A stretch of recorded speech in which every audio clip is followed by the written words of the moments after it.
to the Basics of English Paper Piecing series with me, Steph Walker, otherwise known as Stitch It Mama. Now, today we are going to be looking at the differences between glue basting and thread basting. We're going to have a little bit of a look at techniques that you can use with both of these different types of basting and have a go through some of the pros and cons. Now, thread basting versus glue basting is up for quite a lot of debate in terms of which one is best, and does cause a little bit of argument in the English paper piecing quilting world. Yes, I know what you're thinking, there is a quilting world. Lots of people argue that one or the other is better. Having done both techniques fairly extensively, I can honestly say it's up to personal preference. I think the important thing is that you try both, see which one works best for you and your project, and go from there.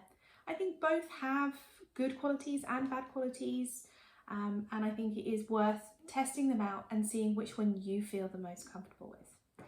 So in today's video, we are just going to quickly go through how each one works. There's a few different techniques with each, so that you've got a good idea of how they both work, and then you can go ahead and try it for yourself on your next project. Let's go give it a go. Okay, welcome to the work table. We're going to get started with our glue basting. So this is my fabric glue pen. It's a great little pen by So Line. This is the one that I really love to use. And as you can see, it's got a fairly narrow glue stick on it. So it's really good for getting quite kind of precise swipes, nice kind of neat swipes on it. You can see really well where you are putting your glue. Now, at the moment, I have this very bright yellow glue stick in here. Now you can actually get this in this kind of neon yellow, in a blue, and also in a pink. The little refills look a little bit like this. And this is purely just so that whatever fabric you're working on, it's a colour that you can easily see on your fabric as you're adding your glue. It does not stay that colour, I promise you. It dries clear.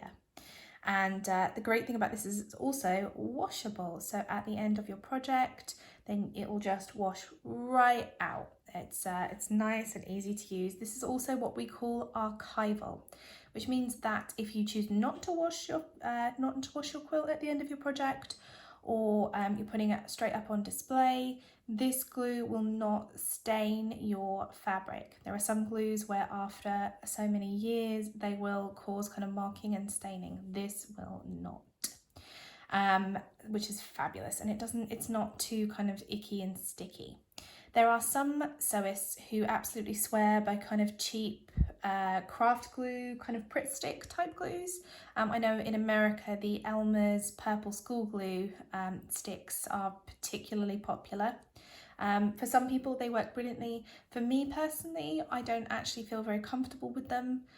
Yes, they are cheaper and easier, I suppose, to get hold of, but they have a much bigger kind of head to contend with, so it's harder to get precision swipes on and you're more likely to get kind of lumps. It's also very sticky and messy, I find, but some people absolutely swear by them. So again, personal preference. Me personally, I like this. It's a bit more expensive, but it works well and saves me time and mess in the long run.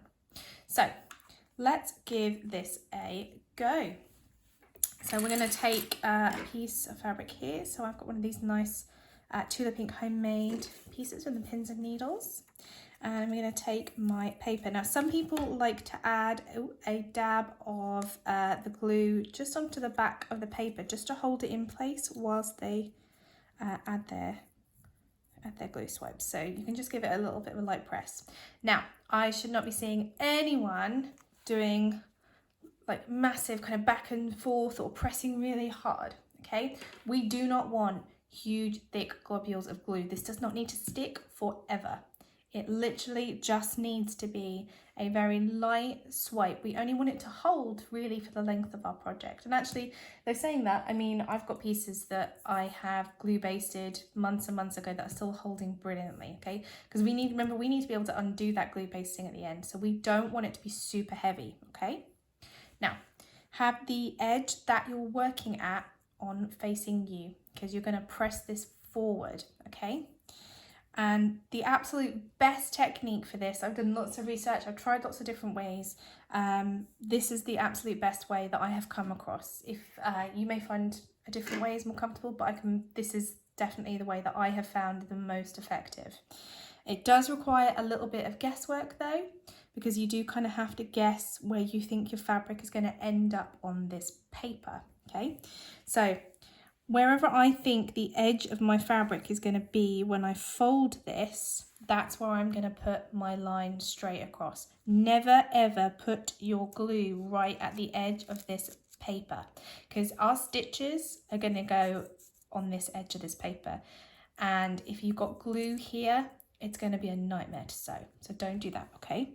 So I'm going to go from here and I'm going to very gently make my line across, and then I'm going to press my fabric forward, okay?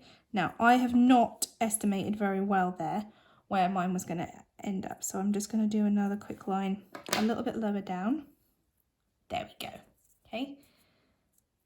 Because it is hard to do and it takes quite a lot of practice. Did you see how I just pushed forward and pressed very lightly? Again, I don't want to grind this into my fabric. It's not going to live on my fabric forever. Okay, let's turn it around.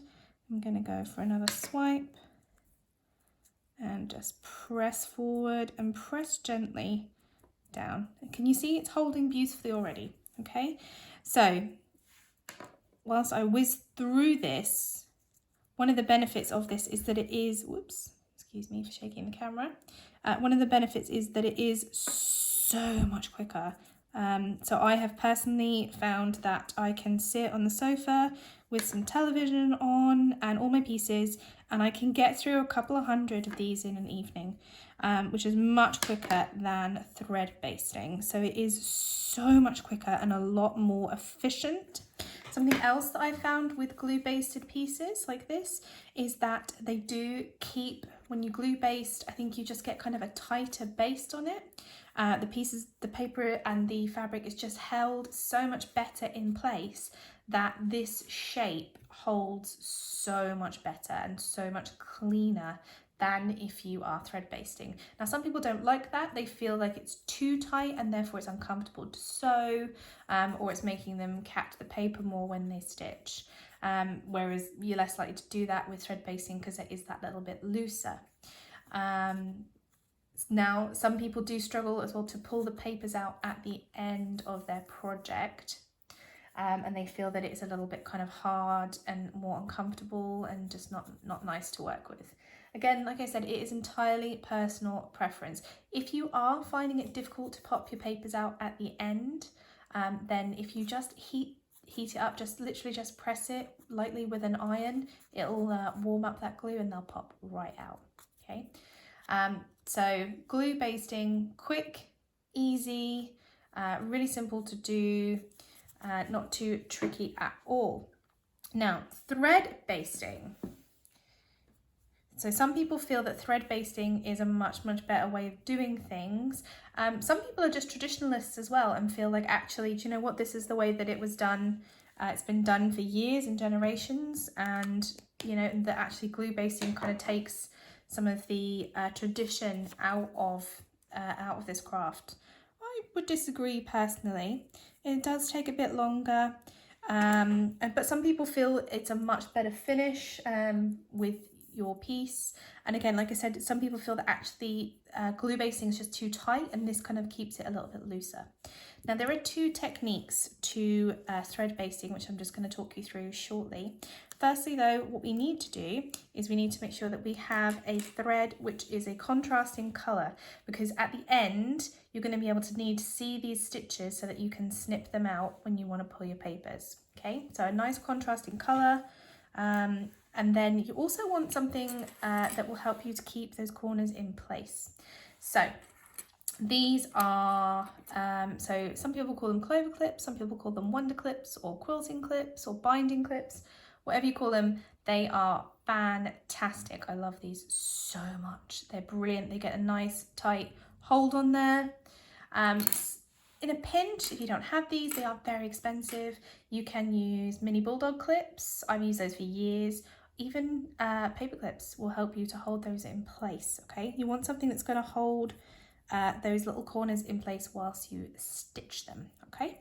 So I'm going to start that process now. So I'm going to fold my first bit over and pop a clip on there.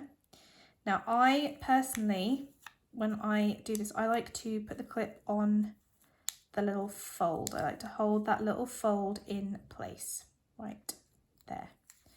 I find that's just a lot easier and more comfortable to work with.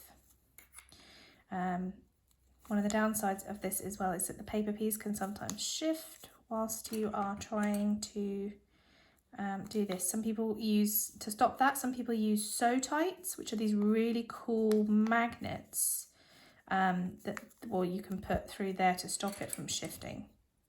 They are on my kind of wish list of quilting cool stuff to get my hands on at some point. So yeah, look those up. They will help to kind of stop that shift. But if you don't have those, then it can be a bit annoying to begin with. Okay, so I've got all my corners now clipped in, so they're all ready to sew. Now, like I said, there's kind of two techniques. One is going through the papers, one is not going through the papers.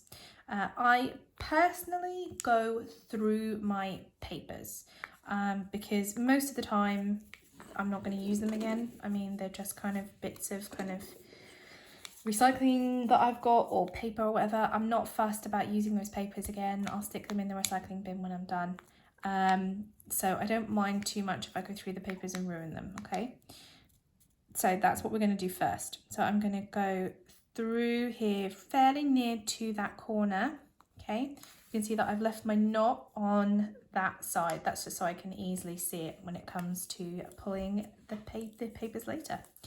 And I'm going to take this clip off here, and I'm going to try and get my thread so it completely kind of loops over this fold, so it keeps it in place. So I'm going to pop my needle about there, okay, and I'm going to pull that through. So you can see that my thread is right over that fold, keeping it in place and holding it down, okay. We're going to come over here and we're going to do the same again. So I've gone through the paper, okay. I'm going to go over the fold, in and down, okay. Can you see how they're holding there beautifully? We'll do one more. I'm going to go in there. Now you can get, once you're kind of fairly practiced with this, you can get quite quick with it, and you can get quite a few done quite quickly. There you go. Do you see how those little stitches, so on the other side, that's what you can see. It doesn't really matter though, because let's face it, those are going to be, you're going to clip those out at the end of your project, so you're not going to see them, so we're not going to stress. Okay, the other version of this technique is to not go through the paper. I don't actually feel comfortable with this as much because I don't feel it holds my fabric in as tightly, okay, but I will show you so you know how it works, okay. So I've just popped that there for now so that I can get myself under the fabric, okay. So we would come under the fabric, not through that paper, okay, but you're still going to put that thread over that corner to hold it in place, okay. But instead of going through the paper, we're just going to go underneath that fabric, okay. Give it a pull.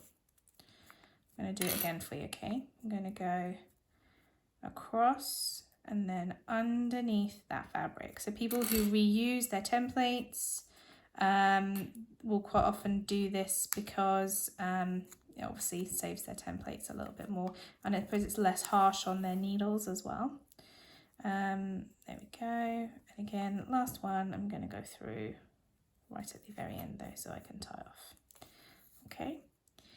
Now, I don't know if you can see that, you can already kind of see the difference between the two, in that these ones are the ones that go through the paper. They're just holding that much tighter and a lot kind of better to the piece. These ones, they're kind of sticking up a bit more. They're a little bit flappy. I personally feel that going through the paper gives you a much tighter, cleaner hold. It holds them in place much nicer, whereas going under the fabric and not going through the paper tends to make them much looser. Okay, there we go. We have one basted now in both ways. Like I said, lots of people swear by thread basting. They won't even consider glue basting. I exclusively thread basted for years because glue basting scared me and I was always convinced I was going to get it wrong. It does take longer though, and I feel that it is just that little bit looser. Like you don't get quite as tight and neat a shape as you do when you glue baste. But like I said, it is entirely up to personal preference. I highly recommend trying out both techniques, seeing what feels comfortable for you, and then going with it. It is entirely up to you. Don't let any other quilter tell you that one or the other is ultimately superior, because I think both have their pros and cons. You make your choice and see what is best. Hopefully looking at both of these techniques and how they roughly work will help you to make a really good choice about what you think will be best for your next project. Like I said before, the best thing you can do is go out, try both techniques and see which one really feels best for the way that you work and the project that you're working on. I do sometimes feel like it can sometimes even come down to an individual project basis. I have some projects that are exclusively thread basted. I have some that are completely glue basted. It is entirely your view. But whatever you do, make it so that you love it. No matter what you're making, no matter how you're basting it. Put all your love and care into that one project. I'll see you next time for more English paper piecing basics. Please don't forget to like, share and subscribe if you would like to see more stitchy content. We have some interesting other videos coming up, including some really cool patterns and tutorials that I think you might really like. In the meantime, please take care, stay safe, keep stitching, and we'll see you soon. Bye!